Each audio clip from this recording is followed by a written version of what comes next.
안녕하세요. 책 읽어주는 하늘바라기입니다. 아파트에서 살아남기, 오늘 74페이지부터 읽어드리도록 하겠습니다. 미니어처는 미니어처일 뿐이다. 모델하우스에서 실제 제대로 볼 수 있는 것은 방의 인테리어 뿐이다. 아파트를 이루고 있는 요소 중 극히 일부에 불과하다. 사람들은 집에 대해서 무지하다. 어이없게도 아파트를 고르는 결정적인 원인이 럭셔리한 수도꼭지나 싱크대 같은 것들이다. 아파트의 입지가 어떻게 되는지, 거실의 커튼을 열었을 때 뭐가 보이는 집인지 모델하우스에서는 알 수가 없고 사람들도 별로 신경을 안 쓴다. 물론 업체 측에서는 단지의 조감도는 물론 미니어처를 제작해서 전시한다. 실제 입주 후에 집안에서 보는 바깥 조망을 3차원 시뮬레이션으로 보여주는 모델하우스도 있다. 과연 이런 것들을 믿어도 좋을까? 쉽게 생각해보자. 광고에서 자기 상품이 좋지 않다고 한 줄이라도 나오는 건 담배하고 술밖에 없다. 모델하우스도 마찬가지다. 미니어처든 영상이든 철저하게 자기들이 보여주고 싶은 것들만 보여준다. 미니어처를 만들 때 업체는 분양하는 아파트만 돋보이게 나타낸다. 그 주위에 어떤 혐오시설이 있든 조망을 가리는 구조물이 있든 도움이 안 된다고 생각하는 것들은 과감하게 빼버린다. 아파트에 영향을 미치는 외부 요소들은 셀 수 없이 많으며 아파트 단지 바로 옆에만 있는 것도 아니다. 아파트 단지로부터 2에서 3km 떨어진 곳에 쓰레기 매립장이 있다면 당신은 어떤 생각이 드는가? 일상생활에서 2에서 3km라면 가깝게 느껴지지 않는 거리지만 쓰레기 매립장과의 거리라면 헉 소리가 나올 것이다. 물론 이런 것들은 모델하우스에서는 절대로 얘기해 주지도 않고 미니어처에서도 볼 수가 없다. 미니어처는 우리가 살게 될 집과 환경을 온전히 보여주는 모형이 절대 아니며 플라스틱과 나무와 종이로 만든 허상에 불과하다. 미니어처를 보고 이 아파트가 물이 새는지 층간소음이 얼마나 심한지 알 수 있을까?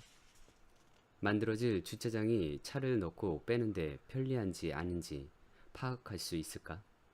주유시설 또는 환경으로부터 나오는 냄새나 공해를 짐작할 수 있을까?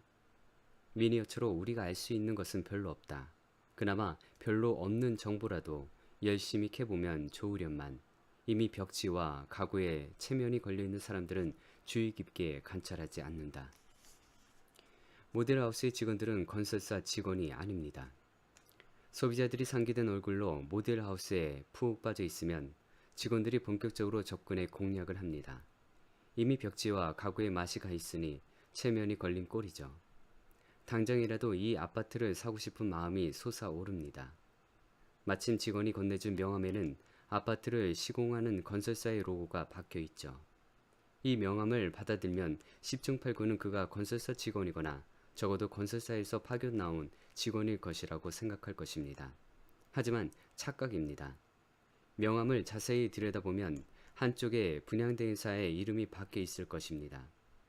건설사와는 아무 상관없는 회사이며 말 그대로 분양 업무를 대행하는 업체일 뿐입니다. 똑같은 분양 대행사, 똑같은 직원이 어느 날은 A 건설사의 명찰을 달고 있고 어느 날은 B 건설사의 명찰을 달고 있는 시기입니다. 이들은 건설사와 계약을 맺고 분양 대행 업무를 하는 것일까? 그렇지 않습니다. 분양 대행사는 시행사와 계약을 맺는 것입니다. 그러나 건설사는 자신들의 브랜드를 분양 대행사 직원들의 명함에 쓸 수 있도록 허락해주며 소비자들은 쉽게 받아들이는 것입니다. 분양대행사 직원의 말만 믿고 아파트를 계약했다가 모델하우스에서 설명한 내용과 실제가 다르다는 사실을 발견했다면 건설사에 전화를 걸어서 항의를 할 것입니다. 그러면 건설사는 당연히 그런 사람 없다고 할 것입니다.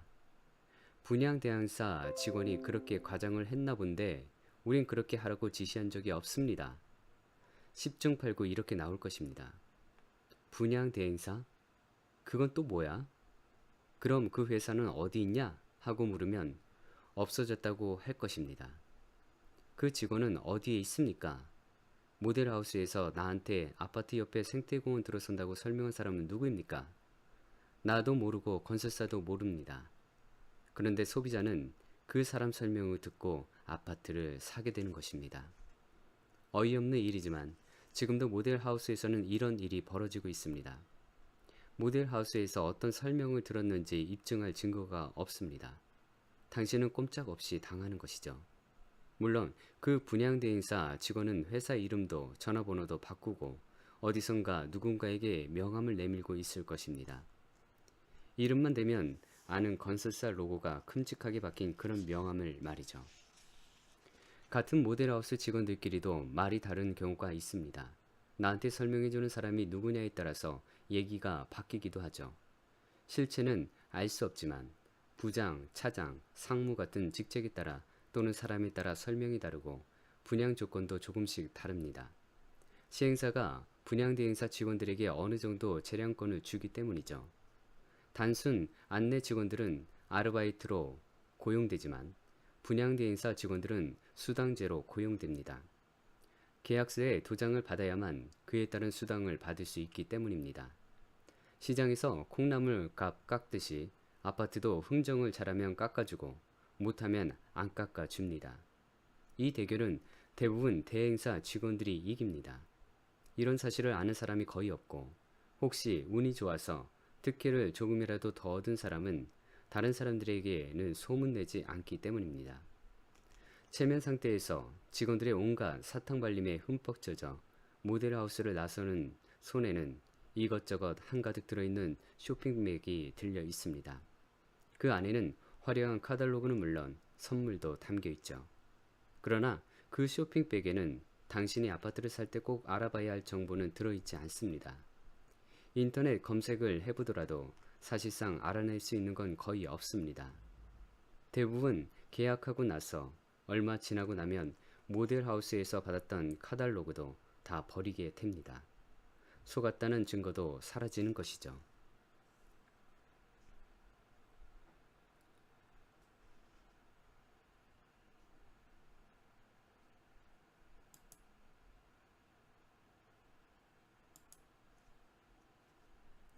계약은 누구와 하는 걸까요? 일단 도장을 찍게 되면 계약서는 족쇄가 됩니다. 깨알 같은 계약서 안에 문구 하나가 언제 어떻게 나에게 화살이 되어 날아올지 모릅니다. 그런데도 처음부터 끝까지 제대로 읽어보고 계약서에 도장을 찍는 사람들은 드뭅니다. 휴대폰은 잘못 사면 수십만 원이고 자동차는 수천만 원입니다. 아파트는 최소가 억대입니다. 그런데도 계약서 제대로 안 읽어보기는 마찬가지죠. 물론 나도 그랬고 그 때문에 입은 손해를 따져보면 수억 원에 이릅니다. 아파트 계약의 주체는 건설사와 시행사, 나 이렇게 셋입니다. 심지어는 둘 이상의 시행사가 공동으로 사업으로 추진하는 경우도 있어서 계약서에 갑, 을, 병, 정까지 표기되기도 합니다. 내 경우에도 시행사가 둘이었습니다. 이럴 때 사업이 꼬이면 시행사끼리도 서로 책임을 떠넘기면서 치고 받고 싸우는 수가 있습니다. 그동안 신경도 안 썼던 시행사의 정체가 처음으로 눈에 제대로 들어오는 단계도 바로 이때입니다. 테이블에 마주 앉은 분양대행사 직원, 즉 절대로 건설사 직원이 아닙니다. 분양대행사 직원에게 물어보면 제대로 설명을 안 하고 대충 얼버무리려 합니다. 가장 많이 쓰는 전통적인 레퍼토리가 원래 다 이렇게 하는 거예요. 이렇게 말합니다. 시행사에 대해서 설명을 하면 할수록 사람들이 더욱더 의심할 텐데 뭐하러 긁어 부스럼을 만들겠습니까? 계약하는 사람도 거의 대부분은 더 이상 물어보지 않습니다. 이미 모델하우스에서 체면에 걸려버린 상태니까 이런 문제는 별로 중요하게 생각하지 않습니다. 시공사가 대기업 건설사인데 설마 날 속이겠어 하고 쉽게 넘깁니다. 아파트 앞에서는 나이도 학벌도 직업도 다 무용지물이 되고 너무나 순진하고 바보스러워집니다. 시행사와 건설사의 차이도 잘 구별 못하고 대충 넘어가는 사람들이 계약서를 꼼꼼하게 읽어볼 리가 있을까요? 계약서 안에 지뢰밭처럼 곳곳에 숨어있는 독소 조항들을 제대로 잡아내는 일은 거의 없습니다. 나중에 지뢰가 펑펑 터지고 나서 후회해봐야 계약서에 도장을 찍고 나면 대부분은 제대로 안 읽어본 자기 책임이란 것을 깨닫게 됩니다. 계약서는 100번을 봐도 아깝지 않습니다. 은행에서 대출받을 때 쓰는 계약서는 그렇게까지 안 봐도 됩니다. 칼자루를 진 게 은행이기 때문이죠. 내가 돈이 필요해서 대출을 받아야 하는데 내가 계약서에 동의를 안 하면 대출을 받을 수가 없습니다. 계약 조건에 나에게 불리하다고 해도 아쉬운 사람은 나니까 선택할 여지가 별로 없는 것이지요. 하지만 아파트 계약서는 어떻습니까? 계약서 안에 이상한 조항이 있으면 안 사면 그만입니다. 돈은 나에게 있고 그 돈이 아쉬운 쪽이 바로 저쪽입니다. 그 아파트 아니면 절대로 안 됩니까? 그런 경우는 별로 없습니다. 더구나 요즘처럼 아파트 가격이 하락하고 미분양이 속출하는 상황에서는 더더욱 나에게 주도권이 있습니다. 사회생활에서는 늘 서름받는 을로 살았다고 해도 아파트를 살 때는 내가 갑인 것입니다. 왜 스스로 을이 되려고 합니까? 계약서를 몇 번이고 제대로 읽고 의심스러운 부분들을 찾아내는 당당한 갑수로서의 소비자가 많아져야 할 것입니다. 계약 해지 내 마음대로 할 수 없습니다. 아파트 계약서마다 들어있는 조항 중에 이런 게 있습니다. 실제 계약서는 더욱 어렵고 복잡한 문구로 되어 있지만 단순화시켜보면 이렇습니다. 입주자는 10%를 계약금으로 내야 하며 입주자가 계약을 해지하면 이는 돌려받을 수 없다. 99%의 사람들은 이 조항을 계약금 10%만 포기하면 내가 원할 때 계약을 해지할 수 있다는 뜻으로 생각하고 해석합니다. 그러나 틀렸습니다. 저 문구가 뜻하는 것은 계약금을 포기하면 계약 해지를 할 수 있다가 아니라 계약이 해지될 경우에는 계약금을 날린다는 것입니다. 계약 해지를 해주고 말고는 건설사 마음이지 내 마음대로 되는 게 아닙니다. 나 역시도 아파트를 계약하고 나서 분양 때 광고하던 내용과 실제가 다르다는 사실을 알았을 때 10% 계약금을 포기하고 계약을 해지할 수 있었다면 그렇게 했을 것입니다. 그런데 아니었습니다. 계약 해지는 내 마음대로 할 수 있는 게 아니었습니다. 집값이 오를 때야 계약자가 10%를 포기하고 해지하겠다면 시행사 쪽에서는 받아주는 경우가 많습니다. 어차피 집 살 사람들은 줄을 서 있고 집값을 오르니 더 비싸게 팔 수 있는데 게다가 10% 계약금까지 챙기니까 시행사 쪽에서는 꽉 먹고 알 먹는 것 아닙니까? 지금 같은 하락기에는 얘기가 다릅니다. 계약금 10%를 포기하고 계약을 해지시켜달라고 해도 시행사 쪽에서 안 받아줍니다. 그래서 계약을 할 때는 정말 신중해야 합니다. 계약을 하는 시점과 실제 입주하는 시점은 3년 이상의 시차가 있습니다. 그 사이에 인생사가 어찌 될지 누가 알겠습니까? 가족 중에 누가 갑자기 큰 병이 나서 목돈을 드려야 할 일이 생길 수도 있습니다. 심지어 내 주변에서는 아파트 계약을 마치고 입주할 날만 기다리던 가장이 갑자기 세상을 등진 일도 2번이나 있었습니다. 이런 경우라면 계약 해지를 해줍니다. 중도금, 잔금 낼 사람이 이 세상에 없어 돈 받을 방법도 없으니 어쩌겠습니까? 물론 계약금 10%는 포기해야 합니다. 이렇듯 계약서 문구라는 것은 다르고 다른 것입니다. 내 편의대로 해석해서는 절대로 안 됩니다. 흔히 계약서에 도장을 찍을 때에는 지금 내가 일을 하고 있으니까 지금처럼 수입이 유지되면 대출금 이자나 원금도 충분히 갚을 수 있을 거야 라고 생각합니다. 다시 한번 얘기하지만 인생사는 알 수 없습니다. 앞에서 말한 극단적인 경우가 아니라고 해도 언제 구조조정에 칼바람이 몰아쳐서 직장을 잃을지 모르는 게 요즘 시대입니다. 혹시 집값이 오르는 시기라고 해도 3년이면 그 사이에 하락세로 반전될 수도 있습니다.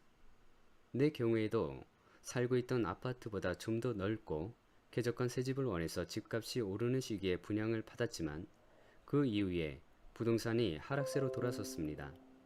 살고 있던 집도 가격이 떨어졌고 분양받은 아파트도 건설사가 경영부실로 워크아웃에 들어가고 처음과는 다른 문제점들이 발견되어 가치가 크게 떨어졌습니다. 그렇게 양적으로 본 손해를 따져보면 3억 원 가까이 됩니다. 기가 막힌 일이 아닙니까? 3년 이상의 긴 시간을 절대로 쉽게 생각해서는 안 됩니다. 게다가 계약은 한 번 하면 내 마음대로 해지도 못합니다. 몇 억대의 대출은 고스란히 가게를 짓눌러서 원금은커녕 이자 내는 것조차도 등골이 빠집니다.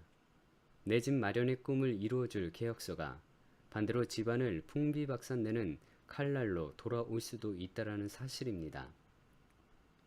단지 지금의 수입이나 저축만 생각하고 무리하게 대출까지 받아서 아파트를 사는 것은 위험합니다. 앞으로 예상하지 못한 일이 생겼을 때에도 상당 기간을 버틸 수 있는 여유 자금이 있는지 반드시 심사숙고해 보아야 합니다. 면피성 문구 하나가 10년을 좌우한다. 요즘 TV에서 보험 광고를 보면 그 보험이 왜 좋은지 실컷 설명한 다음에 화면 한가득 보이지도 않을 만큼 깨알 같은 글자들이 뒤덮이면서 빠른 속도로 뭔가를 읽어 내려가는 장면이 꼭 나옵니다. 보험에 관한 유의사항을 알리는 내용이죠. 법률 때문에 광고에 넣기는 넣어야 하는 내용인데 보험 파는데 도움이 될 내용은 아니고 그래서 후루룩 넘어가는 것입니다. 보험사로서는 될 수 있으면 소비자가 신경 쓰지 않고 넘어갔으면 하는 내용들이죠. 아파트 계약서에 깨알 같은 글자에도 이렇게 계약자들이 그냥 지나치고 넘어갔으면 하는 내용들이 있습니다. 그 중에 하나가 면피성 문구입니다. 예를 들어서 입주자에게 좋지 않은 환경에 대해서는 광고나 모델하우스에서는 싹 숨기고 계약서 중간쯤에 은근슬쩍 끼워 넣는 식입니다. 만약 멀지 않은 곳에 하수도 처리시설이 있다면 하수도 처리시설이 근처에 있어서 냄새가 날 수도 있다는 식으로 계약서 어딘가에 쓱 끼워 넣는 것입니다. 거의가 이런 문구가 있는지 없는지도 모르는 상태에서 계약서에 도장을 찍는 것입니다. 나중에 아파트 단지 근처에 하수도 처리 시설이 있다는 사실을 알고 항의의 본들 혹은 법에 호소의 본들 계약서를 제대로 확인하지 않은 자신의 책임으로 돌아갈 확률이 매우 높습니다. 반대로 계약 전에 계약서를 꼼꼼히 읽다가 이와 같은 면피성 문구를 발견했다면 당연히 헉 소리가 나올 것입니다. 하수도 처리 시설이 있다는 것을 감수하고서라도 그 집을 사야 할 이유가 있지 않는 한 마음을 돌리게 될 것입니다. 그렇다면 얼마나 다행입니까? 깨알 같은 글자에 계약서를 꼼꼼하게 읽는 게 쉬운 일이 아니라는 것은 충분히 알고 있습니다. 그 수고 한 번이 당신의 10년, 20년을 행복 또는 불행으로 만들 수도 있다라는 사실입니다. 계약서 문구 하나를 소홀히 했다가 바람이 불 때마다 악취에 시달리고 시도 때도 없이 비행기나 사격장 소음에 시달리면서 살아야 한다면 그러면서도 제대로 보상조차도 받지 못한다면 내 집 장만하고도 두고두고 우울할 것입니다. 참다 못해 다른 곳으로 이사를 가고 싶어도 집이 잘 팔리겠습니까? 큰 손해를 감수하고 대폭 가격을 깎아서 팔아야 합니다. 계약서는 2번, 3번, 10번을 읽어도 아깝지 않습니다. 계약서는 2번, 3번, 10번을 읽어도 아깝지 않습니다. 한강에서 바늘이라도 찾겠다는 각오로 문장 하나도 놓치지 않는 정성이 당신의 10년 생활을 좌우하게 될 것입니다. 일단 도장을 찍게 되면 계약서는 족쇄가 되는 것입니다.